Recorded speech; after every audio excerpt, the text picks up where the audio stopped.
Well, hey there, kiddos. Tonight we are going to talk a little bit about parallel and perpendicular lines, which we have discussed a little. We've at least talked about their slopes, but now we're going to talk about writing equations of them. So let's do a quick, brief little review of what we know.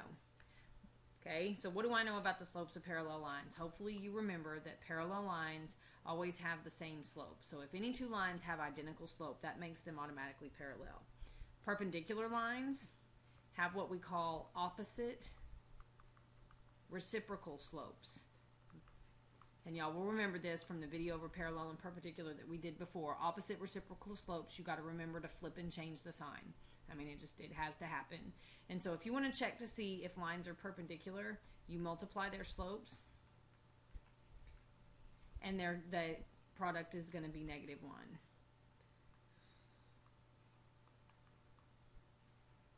So if you multiply the slopes of perpendicular lines, you'll always get -1, and it's because they are opposite reciprocals. So let's practice this. Good news is everything we do today is going to be in slope-intercept form instead of standard form, so it makes this just a little bit shorter. So you're supposed to write an equation in slope-intercept form for a line that passes through this point, 4, -8, and is parallel to this line. The fact that it's parallel tells me their slopes have to be the same. Well, so the first thing I have to do is find the slope of this line. Well, this is written in standard form, so I have to change it to slope-intercept form so I can find the slope. So I got to get y by itself.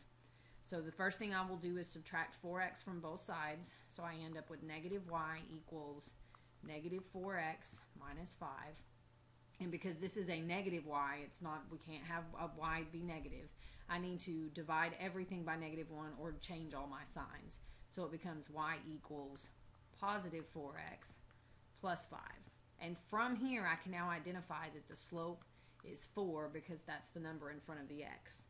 Well, if the slope of this line is 4, then the slope of a line parallel to it will also be 4. So here is the slope I need to use. This is my slope. A parallel, this is the symbol for parallel slope, is going to be 4. So now I go to my point slope form, which it feels like we have been using forever, and I plug in what I know. So I have y minus y1, which happens to be -8, so I end up with y plus 8.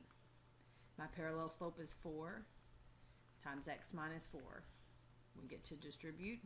So we're really good at this by now. So I end up with 4x minus 16. And then I got to get y by itself, so it's in slope-intercept form. So I'll subtract this 8. So y equals 4x minus, my apologies, 24. That is the equation of the parallel line in slope-intercept form. This line and this line, if I were to graph them on my graphing calculator, would be parallel to one another because they have the same slope. So the next one, this time, same thing, we're going to write an equation of a line that goes through this point, but this time it's perpendicular. So I have to be able to identify the slope. So from here, again, this one's not in standard form. But I do have to get y by itself. This one's not in standard form because this number in front of the x is negative. But I still want to get y by itself. So I'm going to start by adding x to both sides. So I get 3y equals x plus 6. And then I have to divide everything by 3 so that the y is by itself. Well, there's an invisible 1 here, so this becomes 1/3 x plus 6 divided by 3 is 2. So the slope of this line right here is 1/3, but the slope of a line perpendicular to that, remember this is my symbol for perpendicular, I'm going to have to flip and change the sign. So I'm going to have to flip it and change its sign. So this is my perpendicular slope. I flipped this and I changed the sign. So now instead of positive, I have a negative, and they're reciprocal. So this is the slope I want to use. So I go back to this point slope form that I've been using forever. So I end up with y minus 1 from my point. My perpendicular slope is -3 times x plus 3, because that would be a minus -3. So now I get to do distributive property. So I have y minus 1 equals -3x minus 9.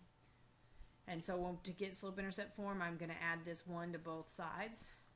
So I end up with y equals -3x minus 8.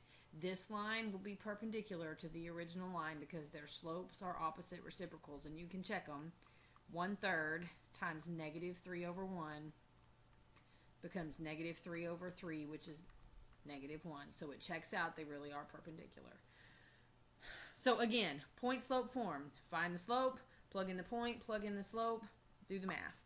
So let's check a couple of other examples. These are gimme questions, okay? Gimme questions are questions that you should not miss because they are easy and obvious, but you have got to train yourself to recognize that this is easy and obvious. So I want an equation of a line that passes through this point, -2, 3, and is perpendicular to y equals -5. Well, what I know about y equals -5 is that it is a horizontal line because this HOI tells me so. Horizontal lines have zero slope and their equations are y equals. Since this is y equals with no x, this thing is horizontal. So I know that this is a horizontal line, and the only way to have something perpendicular to a horizontal line is for it to be a vertical line. So I need a vertical line that's going to cross this through this point. Well, vertical lines, here's our little acronym for that. Vertical lines, I have undefined slope, so I can't just, write it in point slope form because I don't have a slope. But their equations are always x equals. Well, if I look at my point right here, x equals -2. So the line that is perpendicular to y equals -5 is x equals -2. And I just pulled that straight from the point. That is all the math you have to do. That is why these are gimme questions. It's a horizontal line. Perpendicular has to be vertical. All you got to do is look at the point and pull out the number. This next one is also a gimme question. We want an equation of a line that goes through this point, 4, -2, but this time it's parallel to y equals -7. Well, again, y equals -7 is a horizontal line. If I want a line to be parallel to that, it also has to be horizontal. In order for it to be horizontal, its equation also has to be y equals. So I get to go over here to my point. Looky here, y equals -2. This line is parallel to this line. They have the same slope because they are both horizontal lines. Okay? So those are gimme questions. You've got to get really good at recognizing those gimme questions because they're questions that you should automatically get quick, easy, fast, and you shouldn't get them wrong. So start training yourself to recognize those gimme questions. Horizontal and vertical lines should always be gimmes. Okay, this last one is a tricky one, but it shows up, and we're going to go over it because it's one of those SAT type questions. So I have two lines, one described by y equals the quantity 5a plus 3x, and one by y equals -1/2 x, and it tells me that they are perpendicular. What that means, okay? Oh, I don't like that they're perpendicular. I apologize. One second. What this tells me is that their slopes have to be opposite reciprocals, okay? Well, I don't know the slope of this one because it's got this 5a plus 3 in front of x. So my slope has a variable in it and I can't figure anything out. But I do know the slope of this one. The slope of this line is -1/2. And since I know they are perpendicular, I know that the perpendicular slope has to be the opposite reciprocal. So I have to flip and change the sign. So I get to flip this and change the sign from negative to positive. So my perpendicular slope has to be 2/1 or 2. What that tells me is that this number, this 5a plus 3, which represents the slope, by the way, because it is the number in front of the x, this represents the slope. It tells me that I need it to equal 2 because this line has to be perpendicular to this one, which means that the slope of this line has to be 2 in order for them to be able to be opposite reciprocals. So now that I know it has to equal 2, I just set up my equation and I can solve this. I subtract 3 from both sides. So I get 5a equals -1, and then I have to divide everything by 5. And when I do that, I get that a equals -1/5. And so if they are perpendicular, the number that goes right here has to be -1/5 in order for these to have opposite reciprocal slopes. This is a tough one.